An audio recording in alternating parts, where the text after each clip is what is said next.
Welcome once again back to the lab. It is your old Professor Pilk, and we need to talk about the Typhlosion raid again, because while we did talk about how basically to take this on solo, a lot of people have taken this to heart and are doing this in a group raid. Now, the main thing I need you guys to understand, the main thing that you've got to take away from this is the fact that as good as Annihilape is a solo runner. Annihilape's not really designed for group play in this circumstance.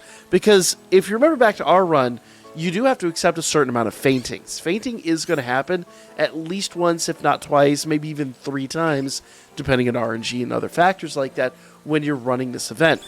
So, when you're actually going here and running a group battle, the main thing you need to understand, the main thing you need to take away from this, is that if you go in there and there's 2 or even 3 Annihilapes, you have to run some support. Run a Blissey unit. Run somebody that can heal.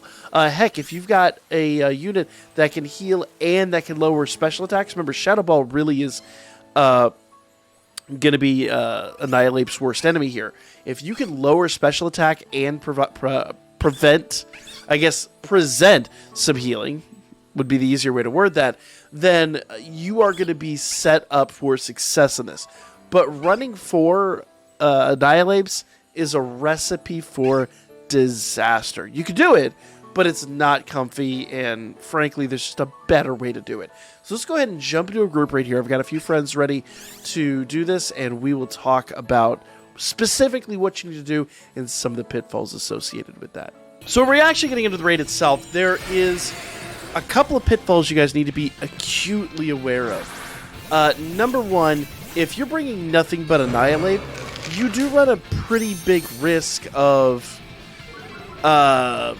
essentially, potentially, I guess, really dying too often. We talked about in the solo run how one death really isn't that big of a deal, but multiples will cause you some issues. Now, the number 1 thing is healing. So we've got a friend here running a Blissey. And that Blissey friend is going to keep us pretty much in the good. So, other than that, obviously having Shell Bell on Annihilape is going to help out immensely too. 1 or 2, 1 death isn't going to be a big deal, but 2 could be pretty bad. So we need to keep an eye on that. When you're running this solo, remember your friend units dying, really, them fainting really doesn't do you any harm. But here, any single faint actually will cause some problems. So at this juncture, you really only want to do 1 Screech, and you really want to have a Shell Bell, and you want to go in hard with Rage Fist. Okay, so we've got 1 loss on our hands. Another loss would be a huge hit. So we've got to be pretty careful. So in this circumstance, yes, while the Rage Fist is going to be really good, and I'm getting a lot of healing from my Shell Bell, I need to keep an eye on my health, and I need to make a quick determination as to whether or not I'm going to use a cheer heal at some point. So, yes, you can run this with Annihilape. You can multi this with Annihilape. I don't recommend it, though. I guess prefer, for lack of a better way to put it, running it solo with Annihilape. But if you are running multis, don't spam Screech. Like, I know we did Screech twice on the solo run. 1 Screech is plenty. Beyond that, just caution. Absolute caution.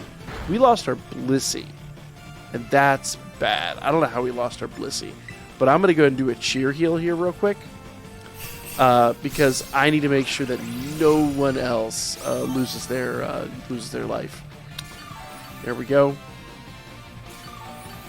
So be extremely cautious, because at this point, 2 losses, 1 more, and we can pretty much call it. So we have to be extremely careful here. Now with Blissey back, I'm expecting Blissey to kind of do its job. I'm going to go back in here, and I'm going to do Rage Fist. Once again, I'm not going to Terastallize, because, basically no matter how I do it, I'm either going to give myself a new weakness, or I'm going to potentially give myself a double weakness. So this is the rare situation where terastallizing is actually a, I guess, not a benefit. It's actually a deficit against you. All right, Blissey, we're relying on you to do some healing here this next turn. If you don't heal, we are going to be in a world of hurt. All right, so here's Shadow Ball. This could be bad. Yep.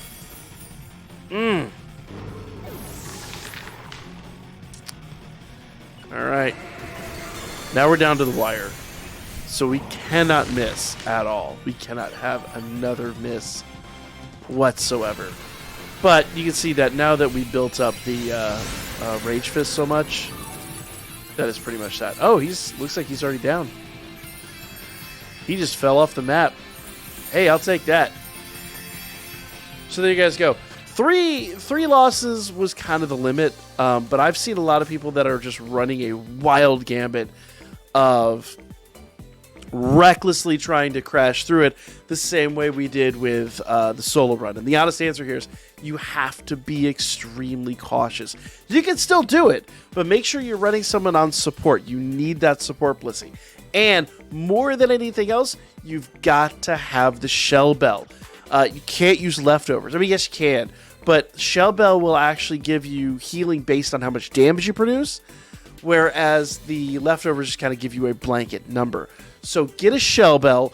If you can, do some EV training. If you can't, it's not the end of the world. Just be really, really, really cautious about how much damage you're taking and, you know, running those wild gambits. And by all means, if you go into a raid and there's 3 other Annihilapes, run Blissey or run somebody that can heal the team. Other than that, guys, go have fun with it. Like, comment, share. Remember, if you don't get Typhlosion this week, there is a rerun next weekend. So you have plenty of time. But as always, comment, share, and like, and I will catch you guys on the next Pokemon Scarlet and Violet video.